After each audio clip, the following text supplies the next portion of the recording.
Welcome everyone to GEO 101. Um, we will be digging into a lot of things in this. We're going to talk about what GEO is versus SEO, what has sort of changed in the landscape, what's remaining the same, and then specific things that you can do to improve your GEO performance. This is based on recommendations we get from our partners at Google, from our friends at Yelp. Um, we work really, really hard to stay on top of this so that we can share this information with you. And it's changing so much. So some of this information we give you might be replaced by new information next week, and we'll try to stay on top of that for you too. I mean, we learned about a new partnership last week that we're going to share later Exactly. today. So things are It's moving ever fast. changing. Avi, will you please tell everyone who doesn't already know you who you are? Yes, and this is where I'm really grateful for the notes. Hey everyone, I'm Avi Goran. I'm one of the co-founders and CEO of Marqii, and currently I use Gemini for almost every decision I make in the wild. And that's me. Not not at Marquee, to be clear. No, just like where am I going to eat? Yeah. I'm Kelsey. I'm the VP of marketing, and this is something that Avi and I have been learning a lot about over the past couple of months, and we're really excited to talk to you about it. We talk a lot about it internally. It's a topic we nerd out about a lot.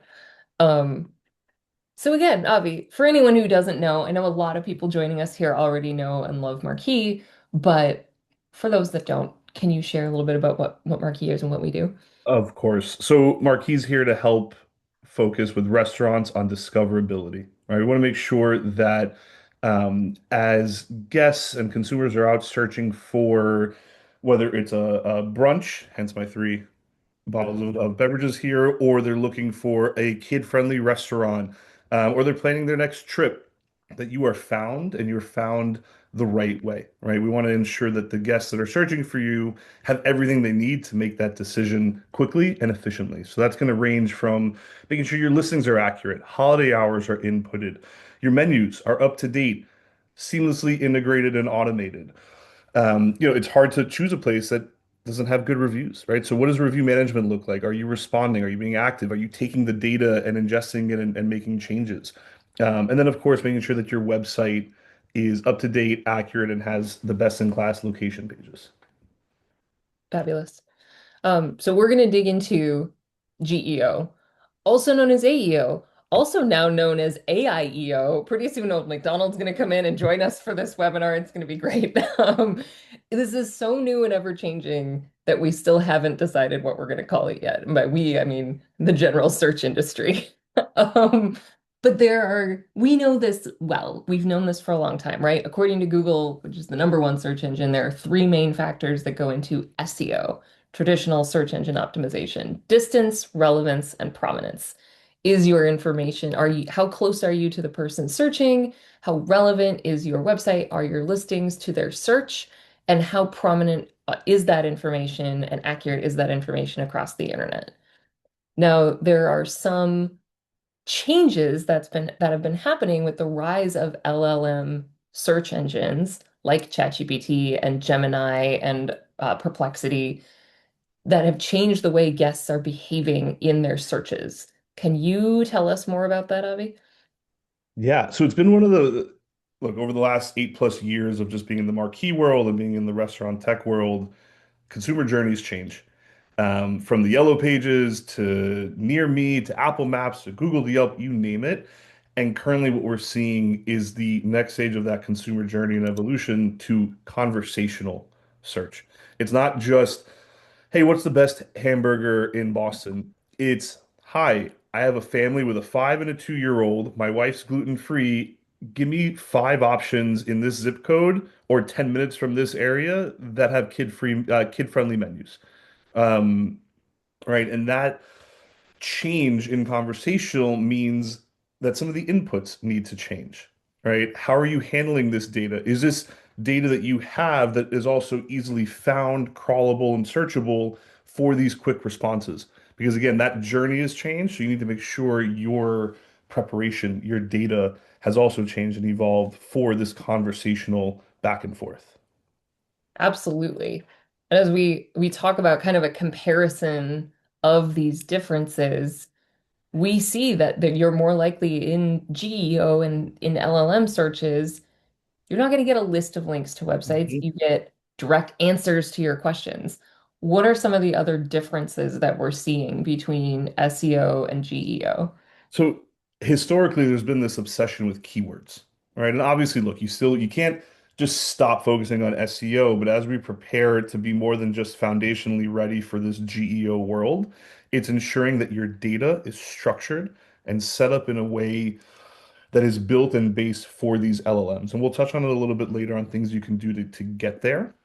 And then again, your visibility. It's not just about, hey, could I get this press release? Could I do this? How can I manage my listing information? It's what's being said about you. What's going on Reddit? What's going on Instagram? What's going on in infatuation? All these things will now come together to make this conversational piece happen. If there's an article talking about the top 10 kid-friendly, clearly I have two children, which is why this keeps being the example I give, but top 10 kid-friendly restaurants in Austin, right? These little things will now contribute more and more to those specific searches. What's going to get even harder is right now we're able to have a really strong understanding of search behavior. Because again, it's kind of point and shoot. Best burger in Boston. Give me restaurants in Austin, right? Yeah, different cities that don't rhyme. Restaurants in Atlanta. But now it's conversational.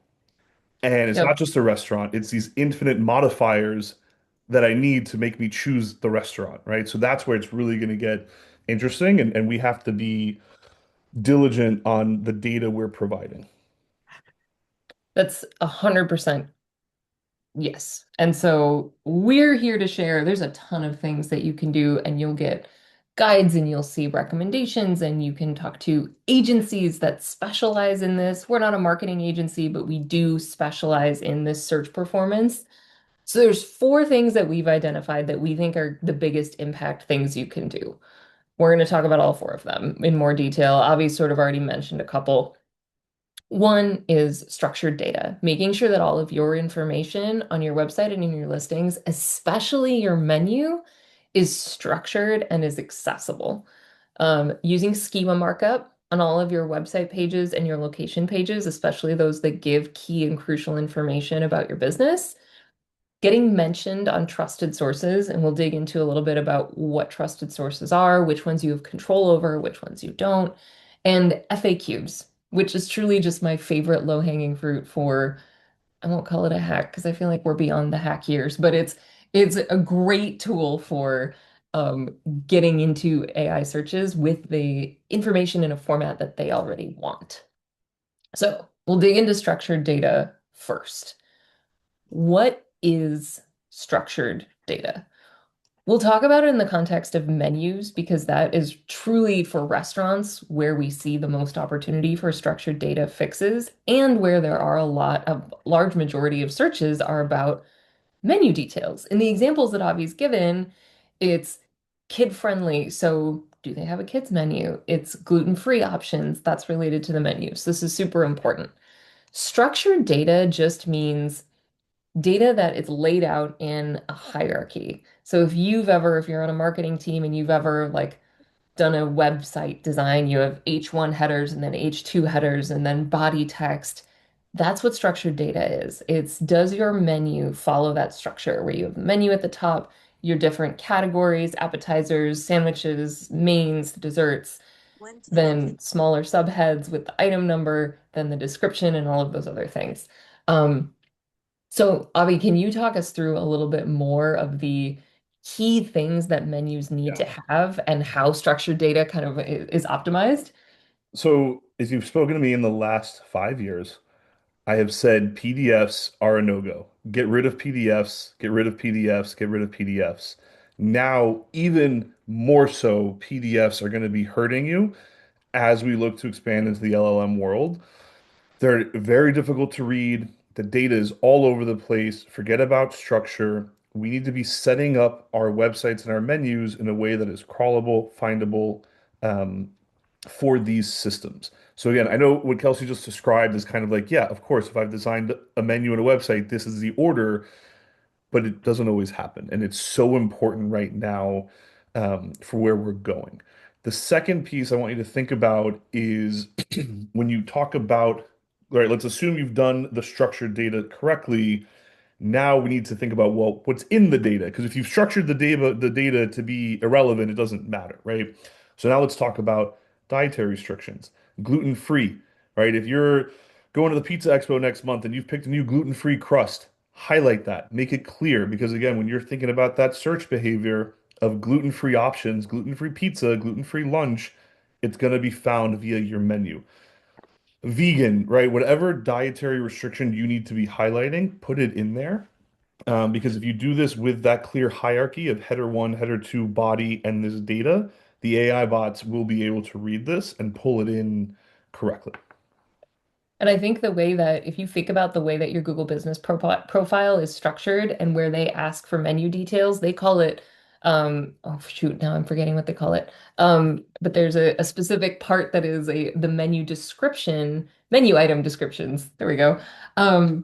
Where you can put the dietary elements.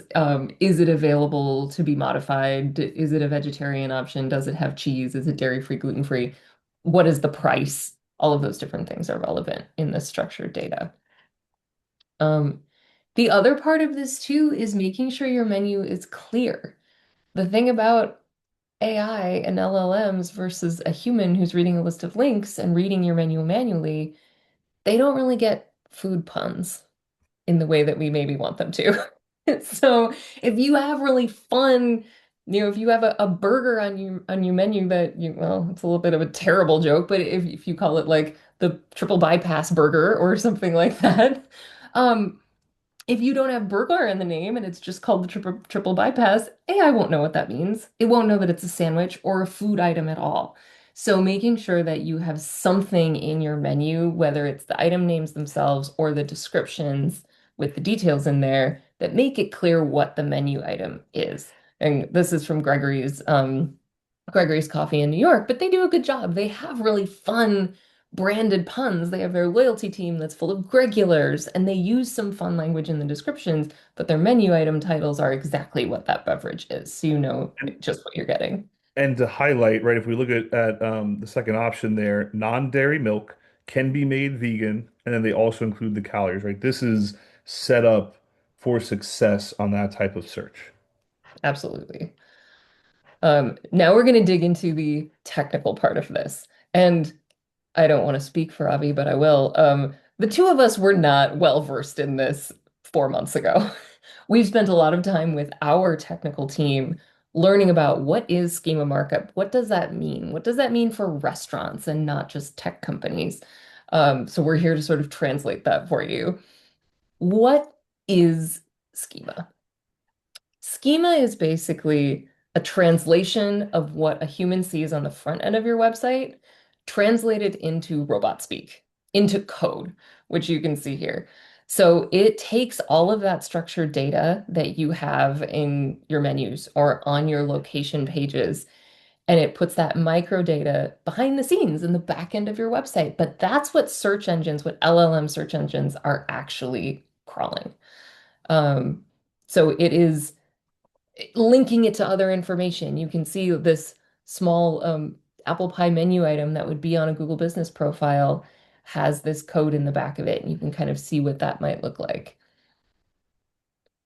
If you have the text in your menu that says like California roll 6.99, but no schema, it will know that it's a food item called California roll, but it won't be able to really get the nitty-gritty of that and translate it into its own speech. Avi, can you talk about good schema and bad schema? Yes, I can now. So again, when it comes to schema, You've learned. when it comes to schema, more is more. So not only do you want to ensure that you're having as much schema across your site as possible, but the second part of that is ensuring that it's set up correctly and kind of reiterating what Kelsey just said.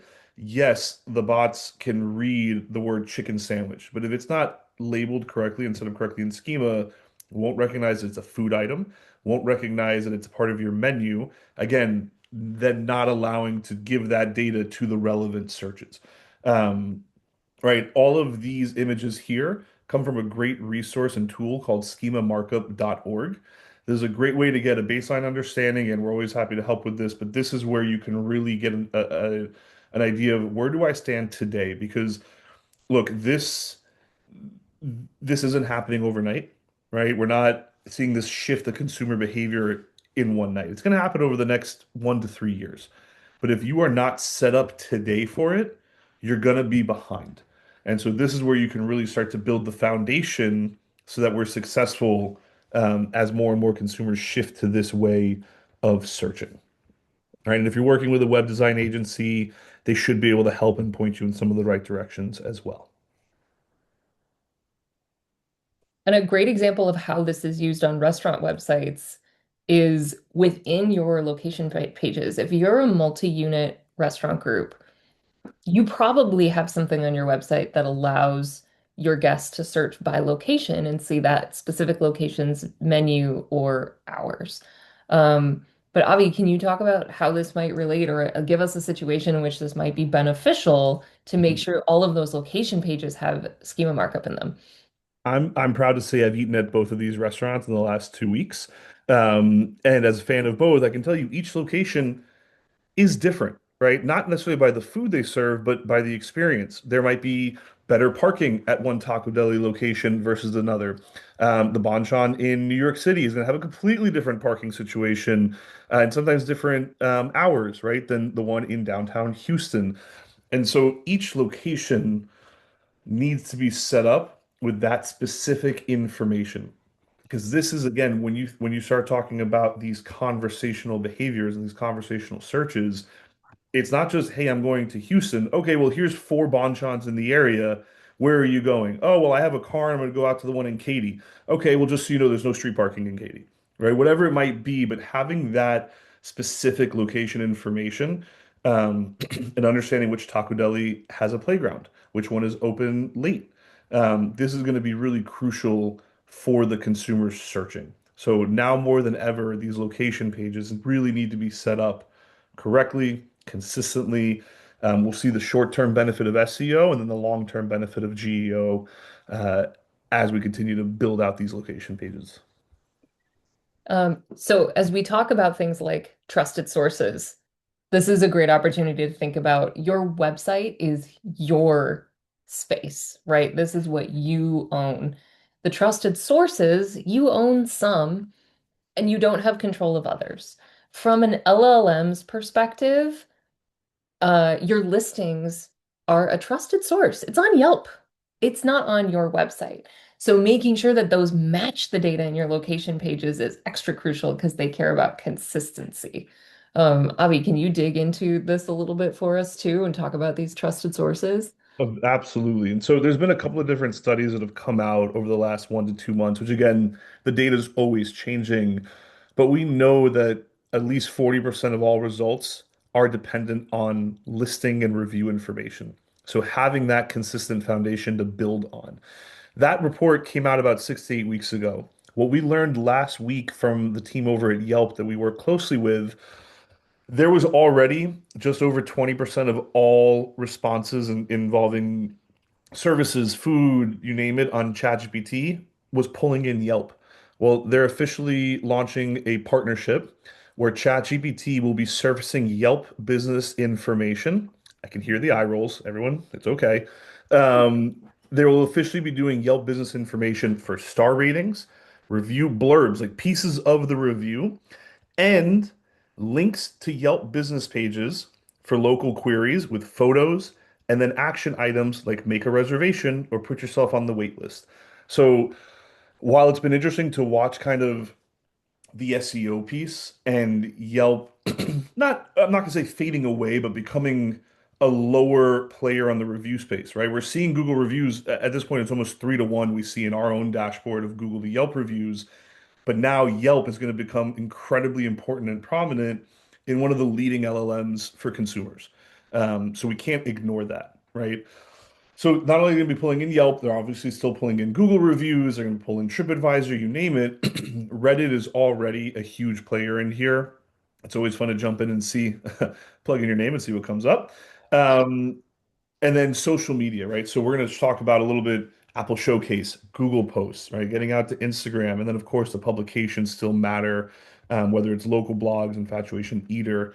Now again, we could probably assign a weight to these items.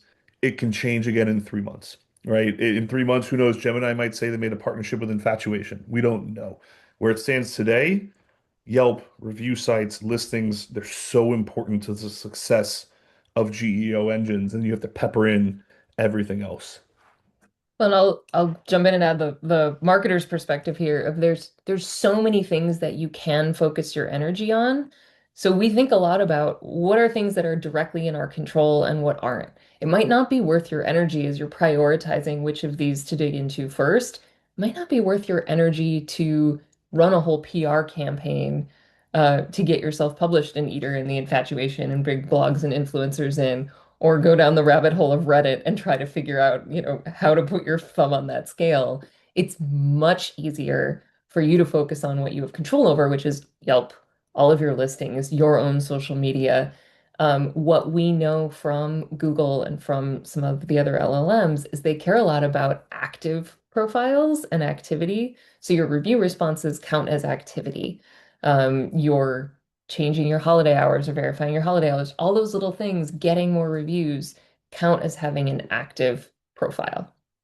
So when we talk about all of your listings that you do have control over, some are more robust than others. Google, you can upload the entire every detail about your restaurant.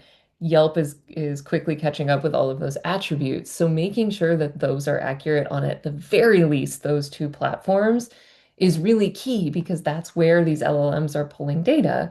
And we can probably assume ChatGPT and Yelp now have a partnership. They're going to be prioritizing the data in your Yelp profile. Gemini is probably prioritizing what's in your Google profile. So it's really important that it's consistent and it all matches and then matches what's on your website.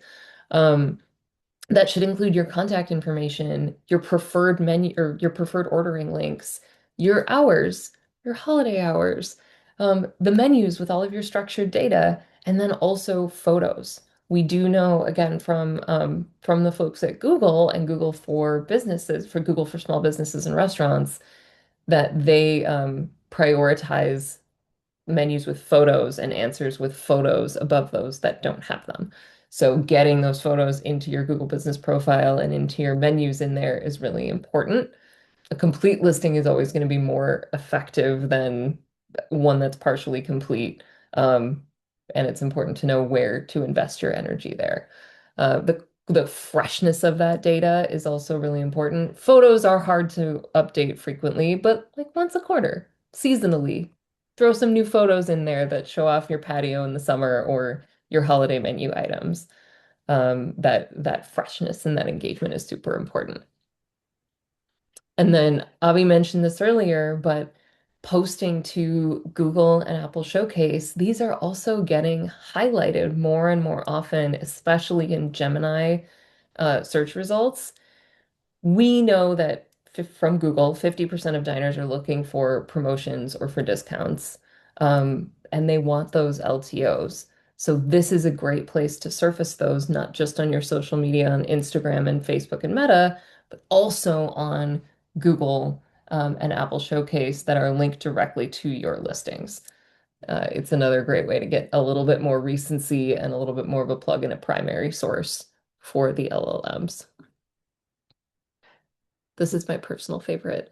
And we did this on our Marquee website recently too. We do drink our own Kool-Aid and follow our own advice. Avi, talk to us about FAQs.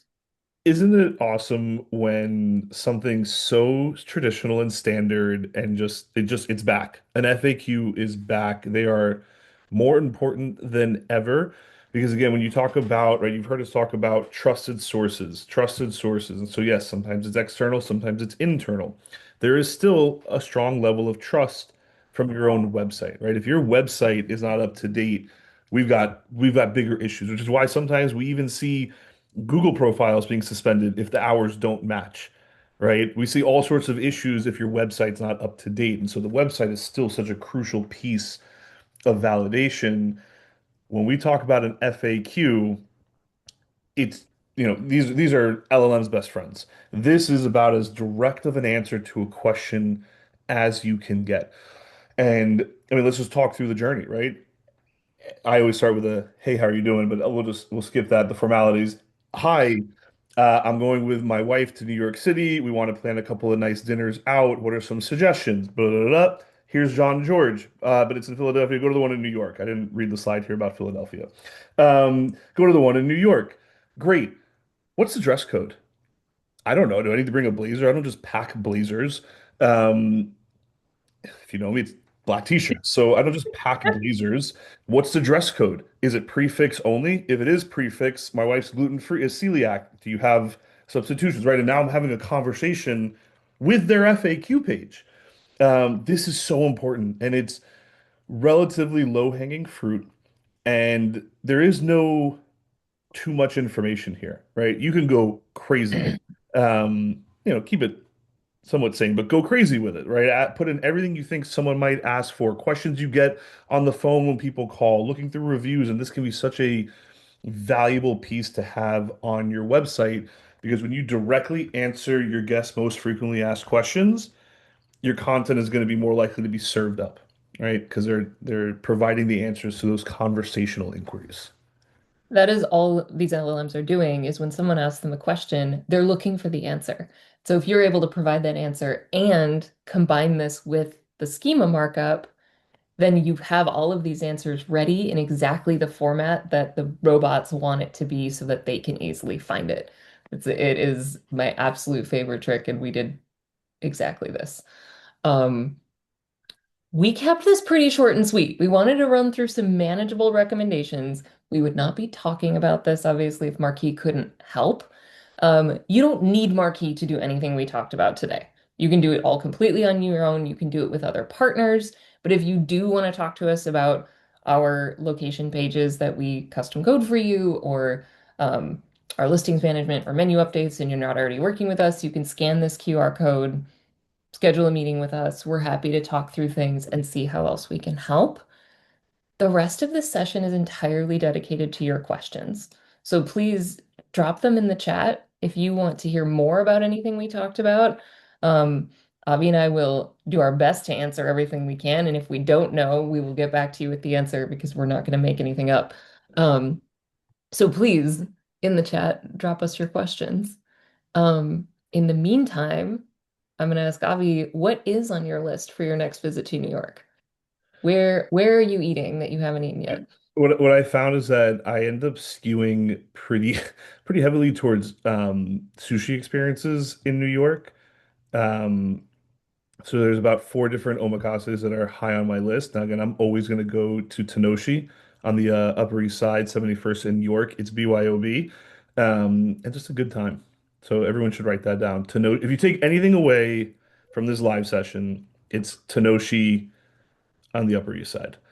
Um, but just when it comes to some of these questions, I guess if anyone wants to share, I mean, have you been hearing people coming in saying, "Oh, I found you via Gemini or ChatGPT"? Is this something you guys are hearing about outside of just LinkedIn? Like, are you seeing this out in the wild anywhere? We have a question from Sarah. While people think about the answer to your question, um, will we be able to track ChatGPT traffic to our listings via Marquee? Not right now. Avi, you look like you wanted to answer that in a different way. So, Sarah, it's a great question. It's something that we are actively working towards solving. It moves very fast. There's different things we are testing right now, and when we do have something that we're ready to even bring into beta, we would love to reach out to you to participate in that, because we are actively looking to solve for anywhere that consumers are finding you. We want to be able to trace that back for you and give you an opportunity to know where you should be putting more resources and energy. So it is a high priority for us. And it won't just be ChatGPT. We're looking for probably three of the major LLMs. We will keep you up to date as that's updated.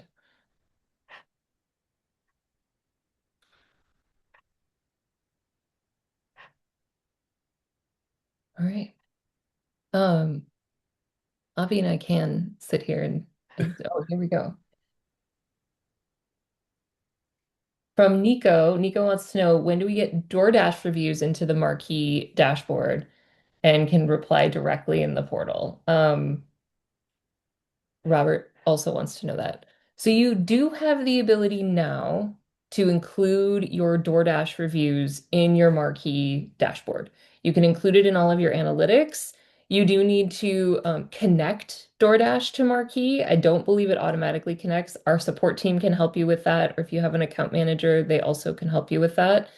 Um, DoorDash does not allow, to my knowledge, anyone to reply natively outside of DoorDash. Um, it's something that they just have not opened up that API. They only want you to respond in DoorDash. So that's one of those things that's unfortunately outside of our control for now. We're still trying and we're still working with our contacts at DoorDash to see if they'll open that up for us. But in the meantime, we wanted to make sure that you can include all of those in at least your analytics. They show up in your off-premise category in Marquee, so you can compare on-premise and off-premise reviews and ratings.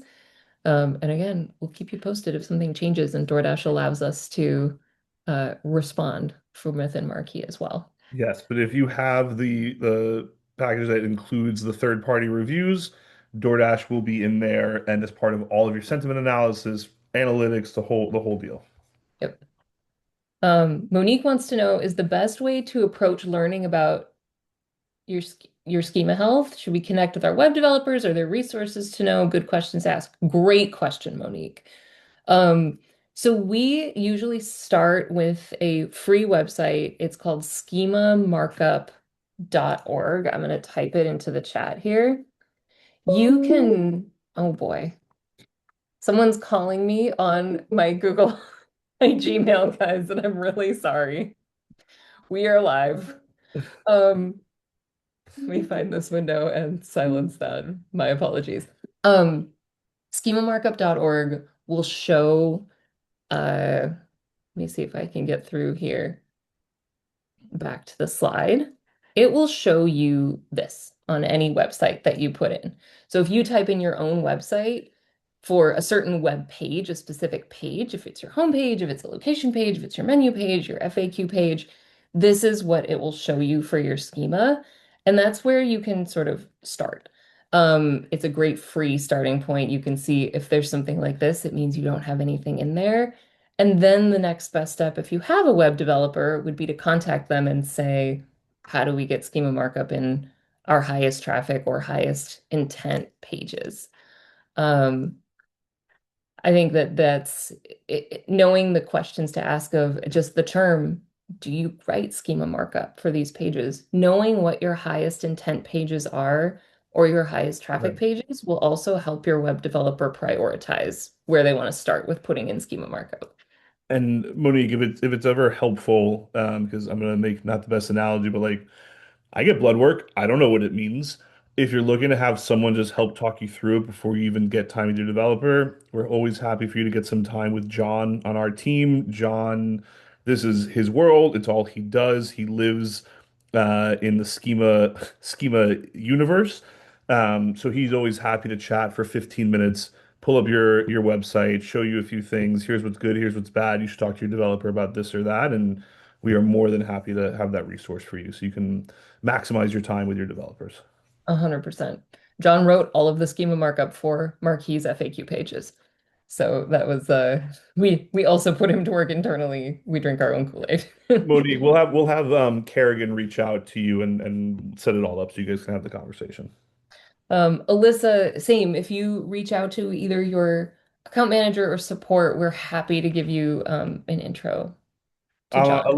We'll have I got Alyssa and Monique. We'll have someone reach out to you guys to set Okay, up with John for sure.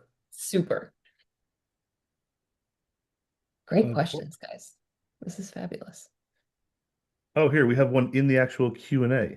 Oh my goodness sakes. Yes, about Voosh, 100%. And so and how do I say this? It seems like there's a few that will um essentially they are, and I don't know what Voosh is doing, and we're friends with that team over there, but there's a few services out there that do kind of copy and pasting third party, and then a separate human goes in and responds. It's not connected in order to respond to DoorDash. we how to say this? We live in constant fear of T's and C's. And so if we break any of those with DoorDash or with Yelp, we risk having the service removed from us. And so that's why for us, by following DoorDash's T's and C's really specifically and diligently on this one, we can only pull in the data. We don't have writing capabilities. Now, again, if there's an opportunity to leverage another third-party vendor to help with responding, if that's a priority, of course, go for it. Just know that there's a chance it will get taken away at some point, right? And that's what we're starting to see some of that and more crackdowns from DoorDash on those things. So that's our approach to DoorDash. Obviously, wherever we are able to, like an open table, you're able to respond within the open table within our ecosystem and dashboard to open table because we worked closely with the team over there to enable those APIs to enable that service. Sheila has a question. In Marquee, is there a place where we can put outside reviews to get an AI generated response? Do you mean, Sheila, like copy copy the review from DoorDash, plug it in somewhere in Marquee, and then use Marquee's suggested review response, the AI, to get a response there? Okay. Um, right now, the suggested review response can only be applied to a review that's in Marquee. Um, so you can, in the opposite direction for TripAdvisor reviews, I believe you can generate a response, but then you have to copy paste it into TripAdvisor. I do not believe we have an engine to copy paste the review itself in, but this is something we can totally bring to our product team as well. Correct. So right now, the review has to live within Marquee, and not every review, not every publisher is even eligible for it. We are actively working with our product and T's and C's to understand what we can and can't do, and there will be updates coming on allowing copy to clipboard for suggested review response for any publisher that we have in our dashboard, but it has to be within our ecosystem, right? So that would be, in theory, DoorDash, EasyCater, Google, Grubhub, OpenTable, Uber Eats, Yelp, but it has to live within our system. And again, just I'm sure everyone here obviously knows also, but DoorDash also has its own limitations on the time frame from when you could respond. So, for example, we are with a company called Carter Nation. Cater Nation. Cater, oh my God, I need another cup of coffee. Um,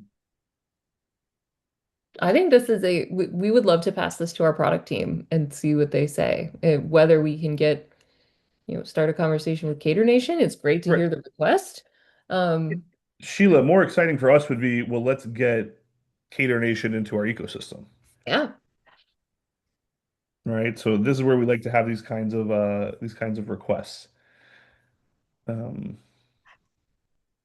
so this is one where we might reach out to you afterwards and see who you can put us in touch with. yeah. Thanks for asking, Sheila. Perfect. Taking this down. We love these questions, everyone. Thank you so much. We love to hear what's top of mind for you and what you need from Marquee.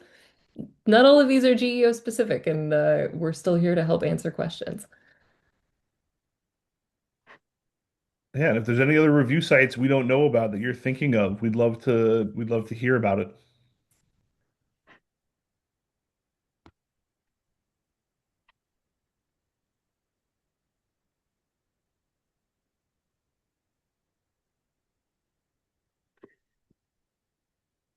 I'm gonna give it just one more, like 30 more seconds, just in case anyone's typing. This does not have the Slack feature where I can see someone typing and know to just watch. Well, and while we wait for that, for those of you who are going to be on the road at any conferences coming up, we will be at the Pizza Expo at the end of next month. We will be at RLC in early April. We will be at the NRA show in May. And we're always happy to come chat with us and have some time with our And team and go through and it. we'll be at Whirl next week, the And we'll Women be in at Whirl. Restaurant Oh my God, Leadership it's February. Show. And Avi will not be at the Women in Restaurant Leadership Show. I think one day I'll get the invite. Sheila, we do these live sessions every month. So watch our client newsletter. You can follow us on LinkedIn or Instagram if you want to see them. You can subscribe to the client newsletter. If you don't get it, let us know. Um, but yeah, we put these out every month on various different topics, and sometimes we do for our clients we do deep dives into specific features that we get a lot of questions about. So we try to make sure our monthly live sessions are as helpful as possible and answer all of your questions. Thank you everyone for joining us. We'll send out the recording tomorrow, as well as the information soon for the next month's live session in March. Thanks, Avi. Thanks for joining. Thank you, everyone. Thank you, Kelsey. Thank you for letting me have my coffee on this call. Bye, everyone. Bye.